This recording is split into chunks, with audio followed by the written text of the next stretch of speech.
Hey, it is Jenabeth. Last night I got to see the new Pixar film Elio. Is this Pixar's comeback or a mid tier cosmic adventure?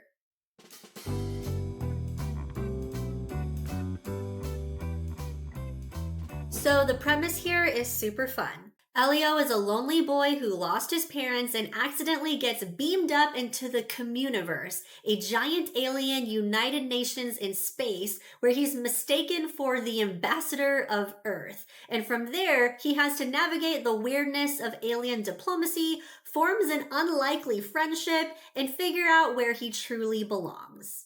It's a bold original concept, which is why I wanted to go and support it. And it's Pixar doing aliens for the first time, so it feels fresh. And it tackles themes of identity and grief and belonging. So it's a good Pixar setup. Now, before we dive in, let's acknowledge the production roller coaster behind this thing. They switched directors midstream. The mom character, originally voiced by America Ferrera, was recasted to an aunt character that was then voiced by Zoe Saldaña. It was pushed from being released in the, I think, spring of 2024 to now summer of 2025. And the production budget was ballooned from $150 million to $300 million. So, safe to say, this movie has not necessarily had the smoothest ride to theaters, and the marketing for it just also wasn't all that great leading up. So, here's the thing. Elio is a good movie. It's a good Pixar movie, but it's not one of the greats, and I'll tell you why. So Pixar's visual artistry, as always, is stunning. The Communiverse is vibrant and colorful and full of quirky designs that feel otherworldly but still warm. The lighting, the textures of the sand, the character animation. If nothing else, this movie is eye candy for days. Elio himself is a likable, endearing protagonist. His friendship with Glorden, the alien who's basically a floating jelly pastry meets cactus, is charming and heartfelt. And the themes of belonging are deeply resonant, and I think that will really connect to children and adults alike. And as someone like myself, and as many others that have probably felt different before, it really hones in on that, and I think it does land. And it has decent humor. There are some really fun, laugh out loud moments, and the movie doesn't take itself too seriously. There's a lightness to it that kids will absolutely love. But here's where Elio starts to struggle. For one, the scope feels smaller than it should be. We're introduced to this interstellar organization, and for the most part, the sequences kind of take place in these rooms, and you don't really feel the size and scope of what this space adventure really could be. And I think, given the medium of animation that's limitless, it felt kind of boxed in for what they could have given us.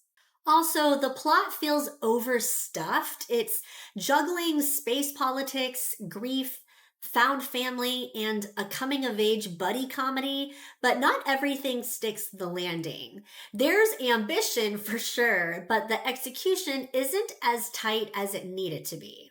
And if you go back to the original teaser trailer that was released in summer 2023, you will notice that there are sequences in that trailer that are not in the final cut of the movie. And also, there are characters that play just a separate role in that teaser trailer than what they play in the final cut, which just kind of goes to say that I do believe that the story went through multiple reworks, and as a result, I don't think that the clear vision of it really comes to life. Now, I gotta share this. At the theater, I was sitting next to a little boy and his grandma, and after the movie was over, I turned over to the little boy and asked him what he thought of the movie, and he said that this was his favorite Pixar movie. Now, granted, I don't know what other Pixar movies that he has seen, but it was his favorite and he really connected with it. So, all that being said, while I might be sitting here analyzing creative choices, this movie is connecting to the younger viewers, and that's beautiful, and that's the whole point.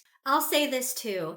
Elio sets up a world that can totally be expanded. I could see an Elio 2 sequel coming about if they wanted to do it, because this universe that they've established has just so many directions that you could go. And I honestly think with the tighter story, we could see a really cool continuation of this story.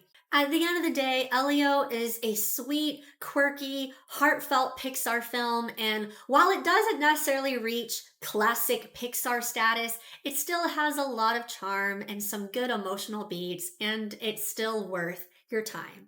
So, in that regard, Elio is giving. So, have you seen Elio? What did you think? Is this one of your new Pixar favorites, or for you, is it mid tier? Comment your thoughts below and be sure to like and subscribe to my channel for more movie content. And I'll catch you next time for more Real Talk.